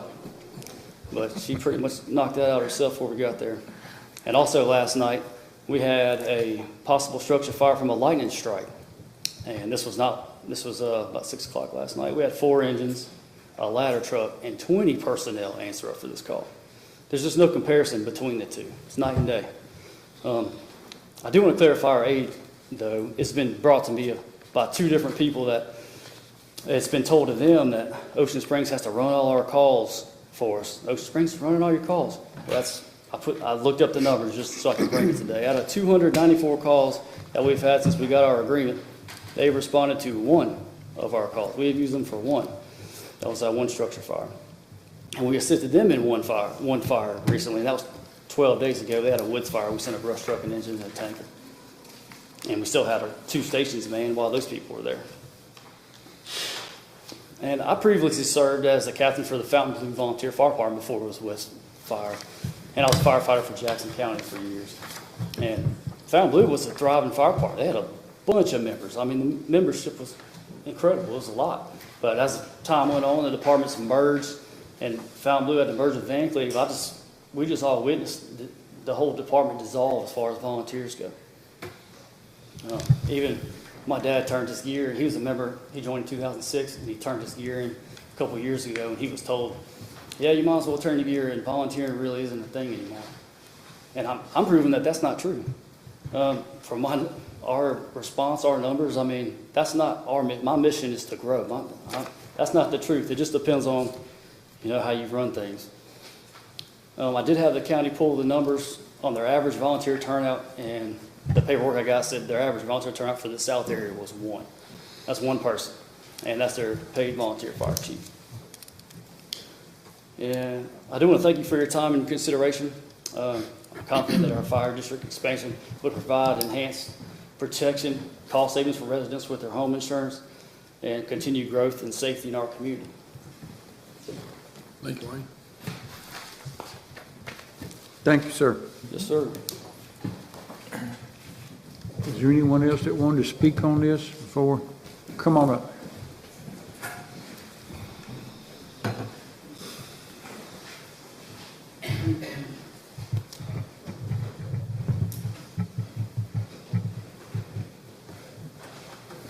Morning, everybody. Morning. Your name and address for the record. My name is Michael Belton, and I'm the chief of West Jackson County Fire. I just have a few questions and a few concerns with this annexation. I'm not against annexation or anything like that. We took, in my tenure, just to give you a little bit about me, I've been in the service over 40 years now, and I've been chief for 21 years, okay? We merged 5 departments into one, which is West Jackson County Fire Department. I keep hearing, you know, our service is lacking for the county. I'm gonna tell you, we got the best department Jackson County does, in my eyes, in the state. Now, that's with help from Earl Etheridge and his group. Every day, we have 9 career firemen on duty for the county, every day. That's 24 hours a day, 7 days a week. And yes, one of them's at Fontainebleau. In addition to that, I have a roster that right now I have 31 active volunteers. I keep hearing I don't have no volunteers.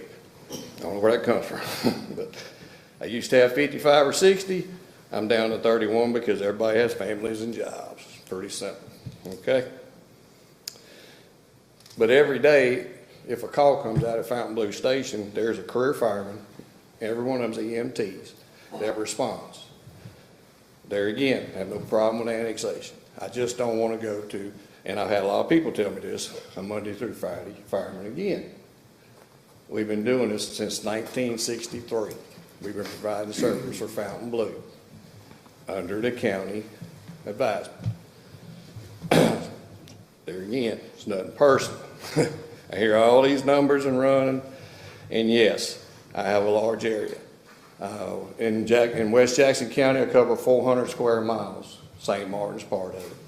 I have a lot to do with the members I have and with the help from Earl. In addition to the career fireman Earl provides every day, he also has a full staff that provides a lot of resources for us. I know y'all have seen the resources the county has, which is wonderful, okay? We set precedents all the time with training and response on finding young kids or whatever it takes. So, the only reason I'm here, my board tasked me to come here to do this. At the end of the day, for the residents and a taxpayer like I am, I did do a little research on this, and I commended them on getting a 5. West Jackson County has a 6 and a 7, and I'm tickled to death with 400 square miles to get them ratings because it's massive to do in the state eyes. I did a little bit of research on my insurance. I'm already very fortunate. I'm already rated at a 5 from off the Ocean Springs old thing. They do have a 2 meal increase when they do take this area over. On my one home, I own 4 of them in this area. Just the one home, my taxes will go up $120 in a year on just one of them, based on $20 per $100,000, if I'm correct. The insurance rating saving was 4 to 10% from a 7 to a 5, I believe, if I'm correct. So, with that being said, we're trying to figure out how we got to this point. The first notification that my board received was, thankfully, Mr. Earl sent me an email 2 weeks ago about this hearing today. It was the first notification in writing, personally. I asked a couple of questions and was told the reason we hadn't been notified because it wasn't time yet. It's like, okay, when is it time? After the fact? It's nothing personal. I know the letter was sent to Mr. Earl's office last October about this annexation. There's been a lot of work done in between here. And Mr. Taylor, this is all your area, most of it they're taking. So that's why I'm asking the questions. How did we get to this point in this ordeal? At the end of the day, we have a service to provide to the taxpayers, and we're going to keep doing that. Even if they win this, it's not a big deal with me. I work hand in hand with them. I work 7 days a week, 24 hours a day as a chief. I don't work 8 to 5. Everybody will tell you this. And in 40 years, there's a lot of people, you know, you get to know and meet. And you'll help them. Even when you're not working, guess what? You'll go to their knee when they call you. So, you know, it's just hard to stand here and take this recommendation. And there again, he has a really good department. I'm not going to doubt that. He got some really good guys. I know them all. And Wayne actually worked for me when he started, which is wonderful. But to take information that you collect and use it against somebody, it's kind of tough to swallow. So I want to appreciate y'all for just letting me talk about this. And y'all are going to make your decisions and do the right thing, which I understand. But at the end of the day, I want y'all to understand, Jackson County Fire Service is probably the best there is around. And West Jackson County is one of the best departments you'll ever see. So with that being said, I thank y'all. That's all I have to say. Got a question for you. Yes, sir. So Ocean Beach Estates. Yes, sir. Lower end down there where you live. Yes, sir. How many active, responding firemen, volunteer firemen do you have? So out of that, Active, responding I'm going firemen. to be truthful with this. As of right now. That live in that area? There's probably 3 of us. Okay. And that's counting you? That's counting me. Yep. In addition to that, I have the capability to ask Mr. Earl, at any major call, we have 9 on duty every day in the county. Yeah, And Earl, yeah. Earl has all these resources, Yeah. okay? At any given time, they all come to that area Yeah. and bring in equipment that y'all have bought, that's top of the line, that we can use. So the taxpayers is getting way more, okay? The 3 firemen that we have in Fountain Blue, they're not firing them or getting rid of them. What are you doing with them? They're moving them to Van Cleve to have more coverage up there. So why would you go from 3 firemen in the station, 7 days a week, 24 hours a day, to 1 more fireman, 8 hours a day, Monday through Friday, nobody on Saturday, Sundays, and night. They do have a career fireman in their station every day in Gulf Park, which is in the middle, okay? All we're asking, if you do this, to say, hey, put a 24-hour guy in the St. Andrews station, 7 days a week, just like we're providing now, at no cost. Because guess what? You understand that this works off of millage, right? You understand we only collect a certain amount of millage. I do. Okay? So since annexation took the majority of our millage up north, the millage is way less now. So we can't afford to keep 24/7 firemen at Fountain Blue Fire Yes, we Department. can. Are you firing them guys? No. They're moving them. So you're still maintaining their pay. Yeah. You're giving Gulf Park the tax base from that, correct? About $70,000. But you're still maintaining the 3 guys. Why can't you leave them in that station Because to there's work more with? growth going on in Van Cleve now, Latimer and Van Cleve, than there is with what we have left I agree in that 100%. south end. But why can't you leave those guys in the station until they can put 7 days a week firemen in their stations? We can't even do it. Why do I expect them to do it? That Randy, area does not generate enough revenue. We're doing it now. Only till October. Once the budget changes, he won't have enough revenue generated from that area to fund the firemen. So in October, where's them 3 firemen going? They're going to Van Cleve. On what millage, on what? Van Cleve's millage. So you're saying that You money? understand that there's no general fund money that goes to the fire department, right? You understand that fire services are on its own millage, set by the state legislature, okay? We don't set that. State legislature sets that, okay? Fire service and solid waste, which is the garbage pickup, is set by the state. We don't have anything to do with that. Correct. So Earl is appointed by this board to handle that budget. Okay. Josh, am I correct on this? Yes. Yeah. So Earl handles that budget. So he has to work within that budget, which means if an area is not just generating enough revenue to fund those firemen, then another area is, we got to move them. Okay. You know, so that's all we're doing. With this budget coming up, is there not 3 more firemen supposed to be approved? in this budget. We haven't even started discussing. No, we it haven't at all. started that yet. Yeah. 26. Because we have a new station coming on out east, that's why I'm asking. No, not yet. So, I got a question, and maybe I already should know this, Michael. Okay. So you say right now, when there's a fire in that you can pull county resources? Yes, sir. Yeah. We do it all the time. If Gulf Park Estates has a fire, don't y'all work together and pull resources together? If they ask us to come. Okay. We do Well, not I hope have, everybody's, I mean, No. this is all county resources. he has an automatic with 8 Ocean Springs, and we get told regular, stay in your station until we ask you to come. I'm not making this No, I up. understand that. I mean, I'm not saying disputing it, but I think we all should be working together. I agree 100%. That's why I said whatever happens here, you can take West Jackson County and say, hey, we're gonna, if you call me, we're sending everything we can, and Earl will tell you this. We're here for the taxpayers, okay? And that's the way it's always been on my side of the road. I'm just gonna say that because I call for help from everybody. I don't, no, stop, don't come. I call everybody. I always have. I don't care what side of the street that Exactly. We have the best fire service around, I can tell you that, and There's it no don't matter doubt. who it And is. that's why I'm We not have the against. best fire service. I keep telling you, I'm not against this. Yeah. I just ask for an apple for an apple. It's pretty simple. Yeah. Okay? Can we hear from Earl? Thank you. Thank you. Earl, you want to come up?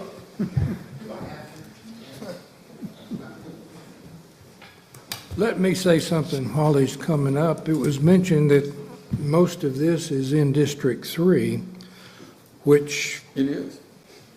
the recent redistricting made it in District 3. For the second time today, I'm kind of frustrated to be approached with not having been pre-approached with any of the issue to sit down and discuss it, and it ends up with us just arguing in a board meeting, and that's not the way we need to do business in Jackson County. I would appreciate it if whoever is involved has got something as apparently significant as this, need to pre-work it with the appropriate Board of Supervisors. There's my comment. So nobody's approached you about this? I thought they have. No? No? I thought you've been up to date on all of it. Nope. Pull it together, Earl. Pull it together. Let's look at the area south of 90 there. In that one area, you got 4 fire departments right now. You got Gulf Park, you've got us with Night Skies from West Jackson County Volunteers. Goshen's got a little bite in there, and Ocean Springs has got a bite. When Ocean Springs annexed last year, they took a big chunk, about $100,000 away from us. What's left is about $78,000. I've got one station there, one paid guy. All our other 23 stations are scattered throughout the county. The closest station that I have to the Fountain Blue station is in Bankley on Ballpark. It's about 10 miles away. So if everybody else was busy or threw their hands up and wouldn't help us, I'd have to respond. The closest station would be Ballpark. So my point of view, the smartest decision we can make is let Gulf Park have that area, move my 3 guys up to Station 6, which is 6 to come online, which will service those new subdivisions coming in off of Jim Ramsey. It just makes monetary sense, and it makes response sense. You don't need 4 fire departments falling all over each other out there.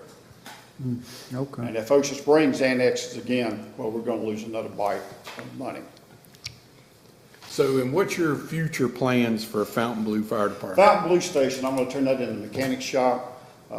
I'm sending our mechanic to firefighter school. Matter of fact, he's in it now, so that'll give us an 8-hour-a-day firefighter there besides just doing the mechanic work. There probably won't be a chance of not having an operating fire truck there. Oh, there'll be an operating fire truck That's there. what I figured. With a mechanic there ought to be, 1 or 2. Well, it better be, it's what we're paying him for. And the reason why you're hiring a mechanic, so everybody will know. Well, we hired a mechanic over a year ago, and our fleet is about 100 vehicles. It's more cost-effective, labor-wise, for me to have a guy that can work the truck, that's certified to work on the trucks, than it is to form the equipment out to get them fixed. Because it takes too long. A typical repair might take you 2-3 weeks at a shop, something he can do in 2 days. So I'm down a truck. All right.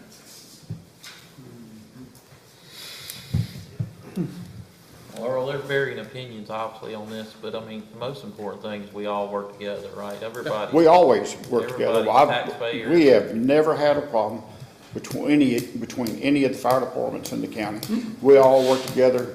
This is just, to me, it's just a question of what's the best use of the resources we got.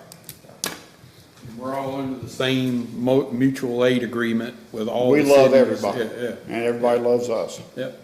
And that's why everybody loves firefighters, because they're like that. They We don't respond write when they're tickets. called. Yeah, we don't write tickets, so everybody likes us. We're not calling you at 2 in the morning to come get your kid. Yeah. Okay. Any other questions, gentlemen?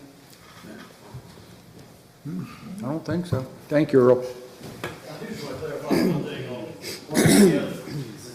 This happened yesterday. We had that structure fire yesterday. Chief Belton answered up on the radio and said, hey, I'm available if you want me to run down there and check the fire. Because he's close. He's a few blocks from there. I said, yeah, if you're available, go for it. But when we have so many people responding to these calls, like I told y'all, all the numbers and personnel and stations being covered while we're at fires, there's no need in us calling other stations. We don't need it. If we needed it, we would. We just haven't. But yesterday was a prime example when we worked together. He asked if he could respond. I said, yeah, of course. It's just, I just want to clarify that part. And training, that's a big thing for the State Rating Bureau is training. I just had them come through in December. They were with me for a week going over all of our records. Out of 41 members, only 5 of our members didn't meet the minimum requirements for the state for rating. When they come to rate, which they should be rating West Fire this year or next year, there's a minimum of, you have to have at least 6 hours of hazmat each person. And you have to have 12 hours of driver if you're a driver and 12 hours of officer. It's April, so all of the counties' training should be put in like ours. And we went through it, the county printed it out, and out of 14 members, only 3 of them met their hazmat requirements. That's kind of what led this thing together. Like he was asking you, he don't know what led it together was just everybody's seen such a difference in the 2 departments, one growing, one not, people putting in the time and the effort. So out of 14 members, not one of them met the minimum requirements for the State Rating Bureau when they come down. That's a big deal. That's what got us to a 5. And sorry for not talking to you about all this first. It kind of got kicked off before everything changed lines and all that stuff we talked about. Just want to clarify that. Thank you. Anyone else got anything to say on it? Okay. Is there any recommendations that we want to? I don't know what to recommend, to be honest. I'll make the motion to allow the, whatever we're calling it. Okay, here we have a resolution.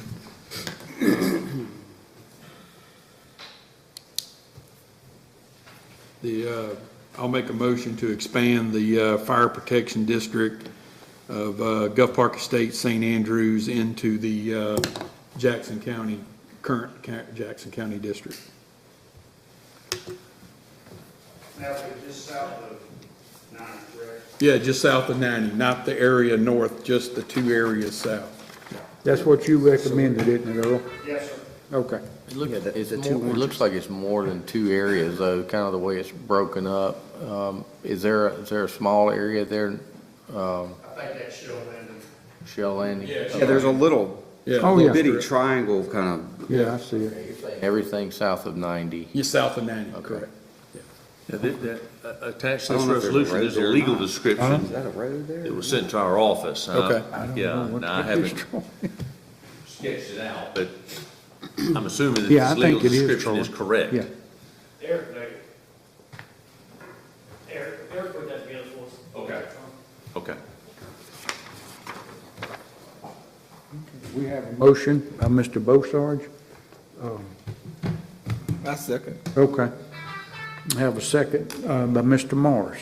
All those in favor say aye. Aye. And opposed, no. I will abstain. Okay. Sounds good. Okay, it's done. Thank y'all. Next, let's see, we have another presentation concerning the Renaissance Fair in Ocean Springs. Miss Sarah, there you are, come on. Pronounce your last name, Sarah. My last name's Karkish. Cardish? Karkish. Okay. This is less of a presentation and more of a conversation. So this year for Spooky Springs, which is our Halloween celebration for the city, it's going to be themed Renaissance Fair, and it's not going to be at the Mary C this year where it's normally held. Normally Spooky Springs at the Scary C is a haunted house with free activities on the lawn for the community. And so we're under a historic restoration at the Mary C, so we're moving the event to Fort Marapaugh. It's going to be the stage, the lawn, the parking lot, and of course kids can play on the playground as well. I'm here today to ask permission and just see what I can and cannot do as far as the activities that the Renaissance Fair wants to bring. So they want to do jousting, and they want to do fire twirling and fire breathing. This is really serious issues after everything we just listened to, right? We're asking if it can be done on the sand right in front of Fort Marapaugh. And so that's just the area between Jackson and Washington. And it'll stay close to the road. It's not going to go over to the water or anything like that. Yeah. Jousting on horseback? It is. And it's the real stuff. They wear the armor and they hit each other really hard, and it's fun to watch. Yeah, I mean, it is fun to watch. But the Renaissance Fair is brought by the Knights of Valor, and they have a 25-person staff, and they're going to clean up after the horses and all of that. So we don't really have to worry about those issues. Okay. And then between myself and Public Works, we're setting up barricades to secure safety areas and making sure that, you know, people can't actually go in the area that the jousting is happening. So they need to hit a softer area than even grass. So it was either going to be bring in dirt or sand or just have it on the beach, basically. Yeah. One of the things we talked about was possibly having the Board of Supervisors listed on their insurance. And I spoke with him. I met with him in person last weekend, and he said that that was totally fine. So. Yeah, I don't see any issue. I mean, we've had horses on the beach for $16.99 before. I don't see any problems with that. Okay. Just need to make sure that we're insured. Right, yeah, I don't see too much liability for the county, but if somebody gets hurt on our property, doesn't mean we're liable for it, but we don't want to get sued and have to defend something. If we're insured, some other lawyer will defend it, we won't have to worry about it. Sure. Okay. Have we done anything like this in the past? Do we have a MOU between the county, or we just? We don't. We usually just bring them before the board and let the board vote on it. A lot of times it's just fireworks. You know, we do a lot of fireworks on the beach in Ocean Springs and Pascagoula, and they usually just come and ask the board for permission, and they talk to Joe and make sure he's good with it. And this particular partnership is through the Mary C, which is direct connection to the city. So we are creating an MOU with the Knights of Valor. So. What do you think? All right, do we need to take any type of action? I would just vote on it and allow them to use it with insurance provision. I'll make a motion for that. Okay. And I'll second it. This sounds interesting. All those in favor say aye. Aye. Opposed, no. Let them joust. Thank you, ma'am. Thank you. Now, where's the armor come from? Sorry? Where does the armor come from? The armor? I think they make it. I think they have a blacksmith. I went to their Milton, Florida setup I guess last month, and they did have blacksmithing happening there. So I think they make them on site. Oh, wow. So we'll get to see that. Yeah, okay. You should have a fundraiser and have people pay to joust each other. No. like local celebrities, I would love to see that. Or say, hey, who would you like to see joust another person? Start raising some money and we'll do it. I did go last month. It was literally the first day of Ramadan, and I was fasting, and I was sitting there. I went to this Renaissance fair for 45 minutes. I couldn't last much longer than that. Yeah. And I'm sitting there watching the first round of jousting, and they put on their armor, they get on these massive horses, and I'm sort of just like delirious a little bit, and then, you know, the moment's about to happen, so I'm finally focusing in, and this guy, it's like the stick went between the armor, and it got his shoulder, and it ripped his shoulder back, and I got to watch the whole thing, and I just look at my friend, I was like, maybe we shouldn't have jousting, but when I left, like, that's all I can think about in that moment, so it's kind of like watching UFC, you know, like when people are just beating each other up, that's like the adrenaline. I think we're like, we want to have that at this event, so. But, thank you guys, I appreciate it. Thank you. All right, Good luck take with care. that. Talking about that on East Beach, I've got a call this morning from the Andrew who's filming. They're filming a movie in Ocean Springs, and they're wanting to go back to East Beach on Wednesday. And I'm reading this voice email right now. And do we need to do anything to coordinate with them on East Beach? It's on Wednesday. Okay, so I'll text you his phone number or see if we need to coordinate anything. They showed up Friday, but nobody knew. I don't know if they filmed or not. No, he told me they didn't because they couldn't get, the traffic was too much and they needed to have someone directing traffic on one lane so that they could actually move around the way they were trying to move around. So, they're supposed to get permission on the front end before they start doing stuff like that, and we'll talk about it a little bit. So, you know, typically, we would know in advance there would be some type of MOU and insurance thing. Even at one of the movies that were filmed at the harbor, we were paid for shutting things down and having people available to do things for them. In this one, it sounds more of a passive event, like they don't need our help. But they came in at the last minute, and I think the city had a meeting on Friday morning to talk about it, but it apparently wasn't enough to resolve the Friday afternoon issue with that. One of my superintendents called me and asked me if they had permission. I said, I called Ryan and we talked about it. I'd never heard of them before, so. I hadn't either. Here, I'll send you this guy's phone number. Are y'all good with it? I mean, as long as we can coordinate it. It sounded like what they needed is they needed someone to stop traffic on one side and let it flow one way and then stop it and then let it go the other way because they were blocking a lane of the road, it sounded like. Right. Okay. Okay. Thank you. Brian, what do you have for us on action item? Just quickly, as you all know, the state legislature adjourned their session without passing a budget for the state. And so that means not only do they not have budget for their agencies, that begins on July 1st, it also means that none of our project funding requests were taken up. So we don't know exactly when the governor will call them back into a special session, but it will definitely be before July 1st. Some people think it may be as late as June before that happens. And, you know, when they go into a special session, a lot of what they deliberate or take up, all of what they take up is defined by the governor's office. So he may call them back for a narrow window of things or a more broader reason. So we'll just kind of have to wait and see how that shakes out. It may mean that they pass state agency budgets and they don't put any additional money for projects or any of the requests that we've made. So we'll just kind of have to wait and see on that. We do know that there were some pretty important laws passed during the session, including the elimination of income tax over a period of time.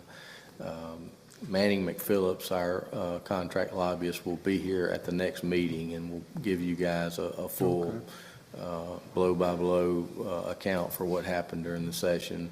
I do know there were some laws, one particular law regarding panhandling and permitting for that, and that's something that we may want to look at.